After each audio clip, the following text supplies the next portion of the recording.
Senator from Tennessee. Mr. President, I appreciate being a part of the colloquy with the senator from Texas, and I was listening to his comments. I remember being asked by Senator McConnell and the House Speaker, John Boehner, to speak on behalf of Republicans at the President's Health Care Summit 3 years ago about the new health care law. And I was the first speaker there, and since that time have done my best to try to avoid its passage and then to replace and repeal it.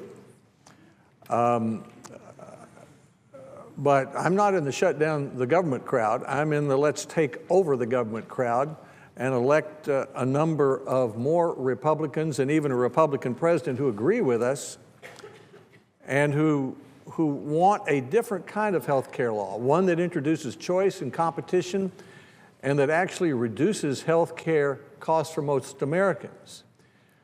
What bothers me so much about this impasse today is the effect it might have on our military men and women around the world. I'm trying to imagine what it must be like for someone fighting in Afghanistan whose check might be late, whose spouse is at Fort Campbell, and whose mortgage is due today, or tomorrow, or the next day. Or what if the Department of Defense school closes there, and that spouse has a job and no child care? These are very practical problems that we need to be thinking about. We need not to be thinking about shutting down the government. We need to be thinking about a way to fund the government and change the health care law at the same time. Now, the House of Representatives has tried once and now tried again to make a reasonable offer.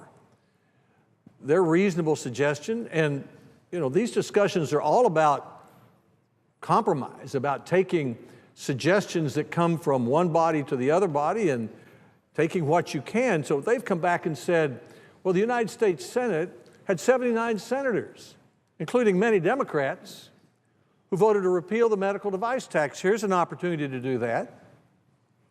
And they said, let's delay the individual mandate for a year. I'm surprised the president himself hasn't done that. The president himself has delayed 7 provisions, major provisions in the health care law, including the employer mandate. The regulations aren't ready. The program is supposed to start tomorrow. It would seem to me that it would actually be to the president's benefit as well as the country's benefit to say, instead of just delaying parts and exempting these people, let's get it right. Let's delay it for a year. That's what the House of Representatives, the Republican House, has said to the Senate. They've said, let's repeal the medical device tax, a particularly onerous 2.3% tax on top of revenues that increases the cost of medical devices for millions of Americans. We all agree we ought to get rid of it. 79 of us do anyway, including about as many Democrats as Republicans. And then the president himself has acknowledged that this law isn't ready. The chairman of the Democratic committee that wrote it says it's coming a train wreck. So it seems to me this is a reasonable suggestion from the House of Representatives to say, let's work on getting rid of Obamacare. That's what we would like to do, or changing it. That's what they would like to do to make it work.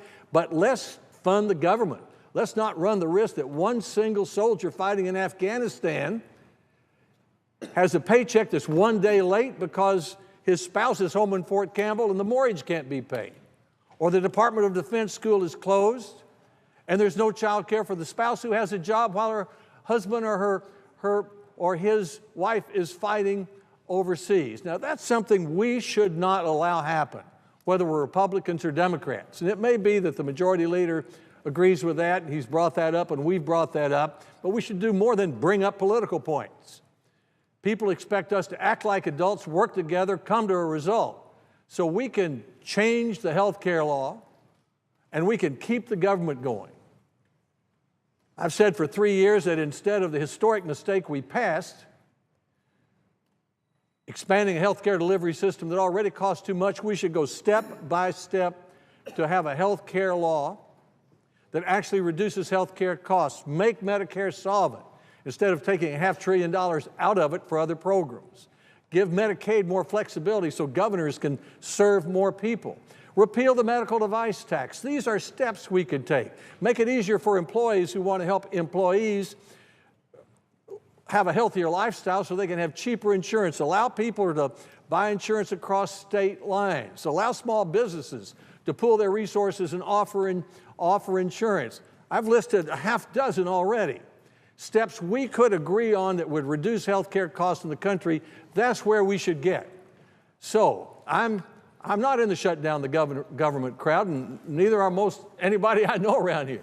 We're in the take over the government crowd, and let's elect enough Republicans and Republican president to change the health care law. But in the meantime, we should make absolutely sure that men and women, whether on active duty or in the National Guard, not on active duty at this time, we should make sure that they are paid on the day they're supposed to be paid and their spouses aren't waiting for the check. And I thank the senator from Texas for engaging in this quality, and I want to join him in this effort.